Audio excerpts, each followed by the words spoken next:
Os maiores milagres que Jesus operou foram nas casas. Naquele tempo não tinha templo, não tinha igreja. O povo se reunia em casas, em cavernas. E ali o Senhor Jesus havia operado os maiores milagres. E assim, então nós nessa noite estamos aqui no lar, na varanda. Talvez alguém possa pensar assim e dizer: ah, mas eu vou lá para quê? Para que eu vou lá naquela varanda? Lá na igreja, não é templo. Tem pessoas falando assim nesse momento, mas não sabem o que estão perdendo nessa noite. Mas aqueles que vieram aqui nessa noite, Deus tem uma grande vitória para a sua vida. Deus tem uma grande vitória para o seu lar nessa noite. E você crê, toma posse e receba a vitória do Senhor sobre a sua vida nessa noite. Amém? Apocalipse capítulo 21. Quero ser bem rápido, bem breve. Amém? Mas eu prometo que não vou terminar antes da... A gente aproveita e já fica já para a janta também, né? Vamos embora. Maravilha, né? Aquele banquete esperto, né? Glória a Deus. Quem já achou diz amém. Quem não achou diga espera só mais um pouquinho. Glória a Deus. Apocalipse é fácil de achar, né? É o último livro da Bíblia, né? E diz assim o versículo 1. Eu vi um novo céu e uma nova terra, porque já o primeiro céu e a primeira terra passaram, e o mar já não existe. E eu, João, vi a santa cidade, a nova Jerusalém, que de Deus descia do céu, adereçada como uma esposa, ataviada para o seu marido. E ouvi uma grande voz do céu que dizia: eis aqui o tabernáculo de Deus com os homens, pois com eles habitará, e eles serão o seu povo, e o mesmo Deus estará com eles, e será o seu Deus. Amém? Pode se assentar, amém? Glória a Deus. Glória a Deus. As palmas glorificam o nome santo do Senhor, amém? Glória a Deus, aleluia. Glória a Deus. A palavra do Senhor vai assim nos dizer que existia um certo profeta, homem de Deus, por nome João Batista. João Batista era o servo do Senhor, a qual estava assim encarregado de proclamar o surgimento e o aparecimento do Messias, de Cristo Jesus. No passado, o profeta Moisés já profetizava dizendo que Deus haveria de levantar um profeta como ele, e assim o povo deveria ouvi-lo. Moisés já profetizava a respeito de Jesus. E os profetas, assim também, Isaías, Jeremias, enfim, todos os profetas antigos chegaram a profetizar acerca de Cristo Jesus. Jesus, ele vai dizer que não existiu nenhum outro profeta maior nascido de mulher, a não ser o grande profeta João Batista. João Batista começa a pregar, João Batista começa a anunciar o evangelho. Para resumir, não vou contar a história do surgimento dos pais de João Batista, mas vou resumir para ganharmos tempo. Glória a Deus. João Batista começa a pregar, e um sacerdote, homens que de tanto a ensinarem a palavra de Deus, eles tinham uma certa facilidade de poder assim decorar a palavra de Deus. E assim também os escribas, homens que de tanto escrever a palavra de Deus em rolos de papiro, de pergaminho, eles tinham assim então a facilidade de decorar a palavra de Deus. E a Bíblia vai dizer que os fariseus e escribas, eles vinham de encontro a João Batista. João Batista pregava dizendo: raça de víboras, arrependei-vos e convertei-vos, pois, no Evangelho, porque é chegado o reino dos céus. Talvez se fosse nos dias de hoje, alguém iria dizer: mas João Batista, você é salgado demais, você é religioso, você é pregador de doutrina, pregador de costume, você é um pregador politicamente correto. Se fosse nos dias de hoje, alguém iria chamar João Batista de santarrão. Mas olha só o que a palavra diz, que Jesus afirmara que não havia nascido outro profeta maior, nascido de mulher, a não ser João Batista. Mas se fosse hoje em dia, o povo de hoje em dia já está acostumado a ouvir palavras de bênção, de prosperidade. O povo dessa geração já está acostumado a receber somente palavras de bênção, de prosperidade. Já não se fala mais sobre conserto, já não se fala mais sobre santidade, já não se fala mais de salvação, já se fala de bênção e de prosperidade no evangelho dos dias atuais. É verdade. João Batista pregava duro, falava a verdade, mas o povo se arrependia, o povo se convertia, mesmo sendo religioso, salgado, santarrão, religioso, enfim. João Batista pregava e o povo se arrependiam. Aleluia. Hoje em dia está difícil falar a verdade. O povo já está tão acostumado com mentira que já se acostumou a viver na mentira. Aí quando o pregador prega, alguém diz assim: ah, irmão, mas essa palavra é dura demais, você está julgando. Hoje em dia as pessoas se apegam naquela mensagem de Mateus capítulo 7, versículo 1, que diz: não julgueis para que não sejais julgados. Aí passam para frente. Eu costumo dizer que a geração de hoje é como se fosse um papagaio. Você sabe o que é crente papagaio? É aquele crente que não examina a Bíblia, que não lê a palavra, que não estuda, mas vive repetindo o que os outros dizem. Glória a Deus. Aí se alguém dizer: mas irmão, você está julgando. Quando Jesus queria dizer que não se pode julgar, Jesus ele estava dizendo para os fariseus. Tudo o que acontecia, os fariseus queriam apedrejar, Aleluia. matar, condenar. Mas Jesus ele veio para pregar o amor e a salvação. Glória a Deus. Mas não é porque Jesus veio pregar amor e salvação que nós temos que deixar de pregar contra o pecado. O que Jesus queria dizer para não julgar é porque naquele tempo as pessoas estavam com a vida toda errada, a vida toda desconcertada e querendo a condenação do próximo. O camarada estava em adultério e querendo pregar contra fornicação. Então Jesus ele queria dizer que o nosso julgamento não pode ser hipócrita. Fofoca é uma coisa, pregar duro é outra. O que Jesus queria ensinar é que não se poderia assim então fazer um julgamento hipócrita. Mas irmão, o que é um julgamento hipócrita? É eu estando em pecado de adultério e pregar para a pessoa que está em fornicação. Glória a Deus. Ou a pessoa que está em fornicação e eu estando no adultério. Para mim poder julgar, pregar contra o pecado, é necessário que eu esteja na posição. Glória a Deus. Para que eu estejando assim na posição, eu possa assim então pregar contra o pecado. Qualquer coisa que se fala: ah, mas irmão, você está julgando. Você não pode julgar, você não é Deus, Jesus pregou amor. Está assim hoje em dia. Se a gente não pregar contra o pecado, o que nós vamos pregar? Glória a Deus. Se a gente não pregar contra o pecado, vamos pregar o quê? Bênção, prosperidade, que Deus vai te dar um iate, uma mansão, que Deus vai prosperar a sua vida, é isso que querem ouvir hoje em dia? Aleluia, Jesus. Quando João Batista pregava, o povo se arrependia. João capítulo 8, versículo 32 diz assim: e conhecereis a verdade, e a verdade ela vos libertará. A verdadeira palavra de Deus. O que liberta o homem é a palavra. O que liberta o homem é Cristo Jesus. O que liberta o homem do seu pecado é ouvir a verdade e não viver na mentira. Verdade. Mas quantos têm vivido na mentira?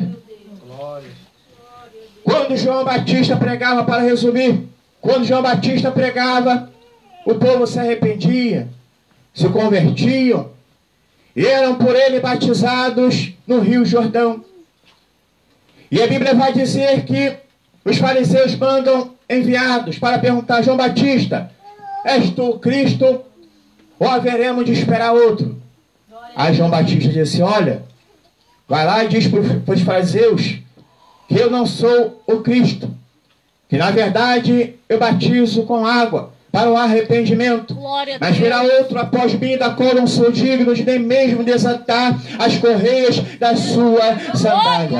E ele vos batizará com o Espírito Santo e com fogo. Aleluia, Jesus! Glória a Deus! E quando João Batista pregava, o povo estava ali atento à sua mensagem. Ele dizia: olha, aquele a qual vós vistes o Espírito Santo de Deus repousar em forma corpórea de uma pomba, esse é o Cristo, esse é o Messias. Eu fico admirado quando vejo na palavra de Deus a comparação do Espírito Santo de Deus como uma pomba. Nós sabemos que a pomba é uma ave, é um pássaro. E quando ele pousa no chão, pelo movimento do nosso corpo, quando a gente dá um passo para frente, ele começa a se assustar, não é assim? Ele começa a se assustar pensando que nós vamos partir para cima dele, fazer alguma maldade com ele. Assim é o Espírito Santo de Deus. O Espírito Santo de Deus, ele é sensível. O Espírito Santo de Deus, ele é um espírito sensível. Pelo nosso movimento, pela nossa atitude, pelo nosso falar, pelo nosso comportamento, nós podemos assim então entristecer a terceira pessoa da Trindade, que é o Pai, o Filho e o Espírito Santo. O Espírito Santo de Deus, ele é sensível. O Espírito Santo de Deus, ele funciona de acordo com o movimento do nosso corpo. Ele trabalha de acordo com a nossa fala, com o nosso comportamento. E a Bíblia vai dizer lá em Efésios capítulo 4, no versículo 30, dizendo: e não entristeçais o Espírito Santo de Deus. Deus, ele está contemplando. Talvez você possa esconder algo a qual você cometeu, do seu pastor, do seu líder, de alguém da sua casa, do seu lar. Talvez você possa estar até mesmo encobertando um tipo de pecado. Mas quero dizer nessa noite que ainda que você possa encobertar o seu pecado, Deus, ele está vendo, Deus está te contemplando. A terceira pessoa da Trindade, o Espírito Santo de Deus, é o que testificará no dia do arrebatamento da igreja. No dia do arrebatamento da igreja, Deus vai perguntar ao Espírito Santo como nós nos comportamos, e o Espírito Santo de Deus encarregado, ele vai dizer: olha, Senhor, esse é o teu filho, essa é a tua filha, esse é o pecado, esse é o mundanismo. É o Espírito Santo de Deus que há de testificar das nossas vidas diante de Deus. Então não entristeçais o Espírito Santo de Deus, após nós estar selados para o grande dia da redenção.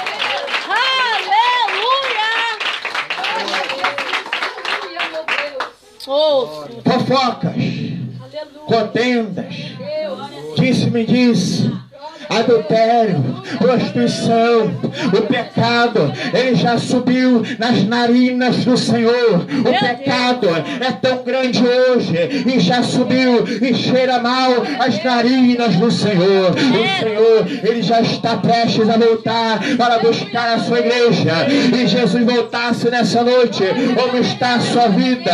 E Jesus voltasse nessa noite, como está o seu coração? Será que você perdoou aquela pessoa e já te fez mal? Será que você ainda tem mágoa no coração? Prepara-te, ó igreja, prepara-te, ó Israel, porque ao soar da última trombeta celestial, o Senhor Jesus, ele vai voltar e vai buscar a sua igreja. Prepara-te, ó igreja, é o momento de santificar a sua vida. E na hora, e passe a orar, e não jejua, e passe a jejuar, e não se santificou, busque ainda a santificação sobre a sua vida, porque Jesus está prestes a voltar e buscar a sua igreja aqui na terra. Oh, glória a Deus, aleluia! Louvado seja o teu nome, Senhor! E quando João Batista pregava, havia um certo jovem, para resumir, um certo jovem por nome. E quando João assim então ele viu o mestre pela primeira vez, ele abandona o seu antigo mestre João Batista, ele abandona a sua antiga religião para seguir somente a Jesus.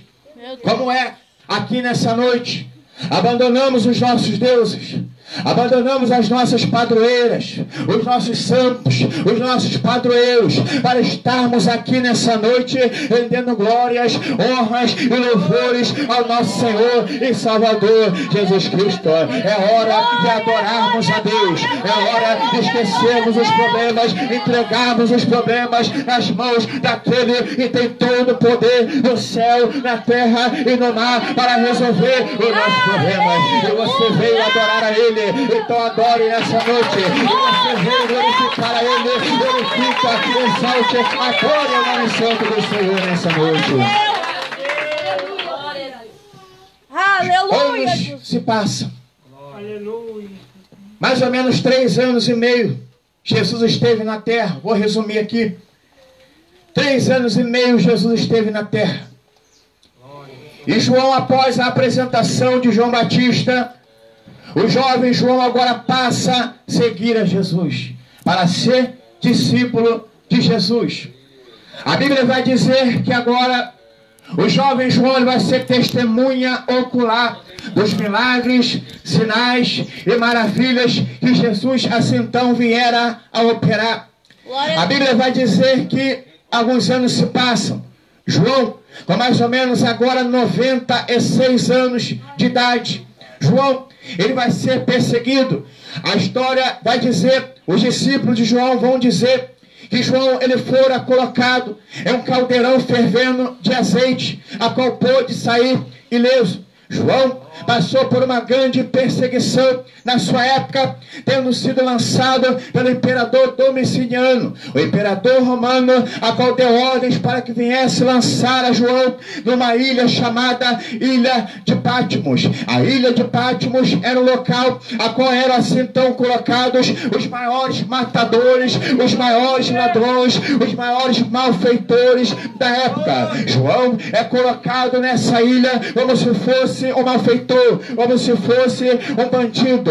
A Bíblia vai dizer que assim então, naquela ilha, João começa a contemplar as visões do livro do Apocalipse. Foi de lá e João escreveu as epístolas. Foi de lá e João escreve assim então o evangelho que leva o seu nome, Evangelho segundo escreveu João. João, a palavra de Deus, mas fica atrás de profeta, não quer santificar. A maior revelação para nossas vidas nessa noite é a revelação da poderosa palavra de Deus. É a palavra que salva, é a palavra que cura, é a palavra que liberta. Por intermédio da palavra e de conhecer a Cristo Jesus, e nós temos a salvação por intermédio da poderosa palavra de Deus.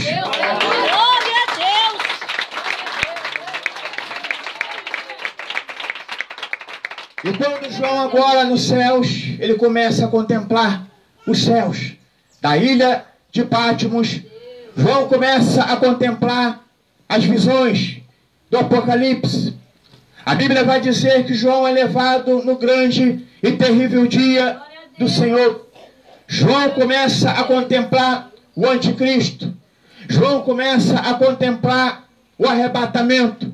E a Bíblia vai dizer que após agora contemplar as visões, João agora de repentemente, ele vai olhar para o céu e vai dizer: eu vi um novo céu e uma nova terra, porque já o primeiro céu e a primeira terra passaram, e o mar já não existe. João de repente começa a olhar para o céu e via que o céu já não existia, que a terra já não existia, que o mar já não existia. A Bíblia vai dizer no versículo 2, dizendo: e eu, João, repare, ele disse que eu, João, ele não disse que A, B ou C viu, mas eu, João, vi a santa cidade, a nova Jerusalém, que de Deus descia do céu, adereçada como uma esposa ataviada para o seu marido. Glória. João, ele começa a contemplar a nova Jerusalém. A nova Jerusalém, João vai relatar que é uma cidade de ouro, com os muros de ouro e com o mar de cristal. É um paraíso. João começa a contemplar a nova Jerusalém. A Bíblia vai dizer que João, assim então, ele contemplara a nova Jerusalém descendo dos céus.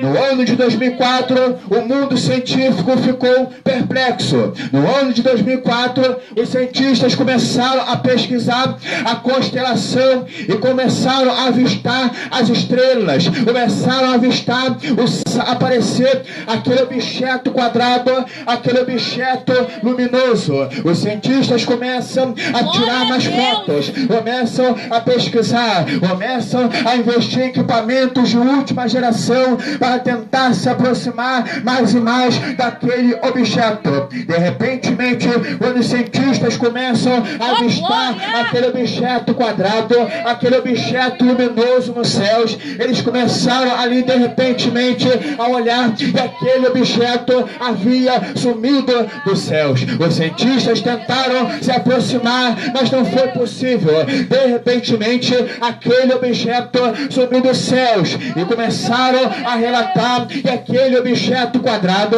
que aquele objeto luminoso era como se fosse uma cidade de ouro. Mas como assim uma cidade de ouro? Se os cientistas lessem a palavra de Deus, os cientistas meditassem na palavra de Deus, não precisariam de explicação científica, mas se meditassem na poderosa palavra de Deus, iriam compreender de que aquela cidade de ouro, a qual haviam contemplado nos céus, é a nova Jerusalém, preparada para a igreja. Quando vejo essa palavra, eu entendo, e todos os sinais aí já estão acontecendo, todos os sinais já têm aparecido no céu, na terra, no mar. Todos os sinais já têm aparecido, todos os sinais já têm acontecido. Não resta nenhuma sombra de dúvida de que a qualquer momento, ao soar da última trombeta celestial, o Senhor Jesus, ele vai voltar e vai buscar a sua igreja aqui na terra.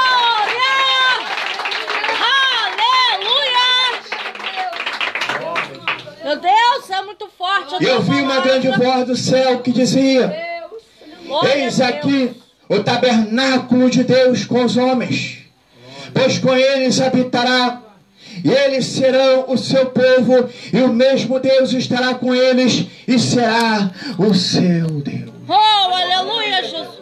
A nova Jerusalém é como uma esposa ataviada para o seu marido, ou seja, uma esposa preparada, glória a Deus, uma esposa em conformidade.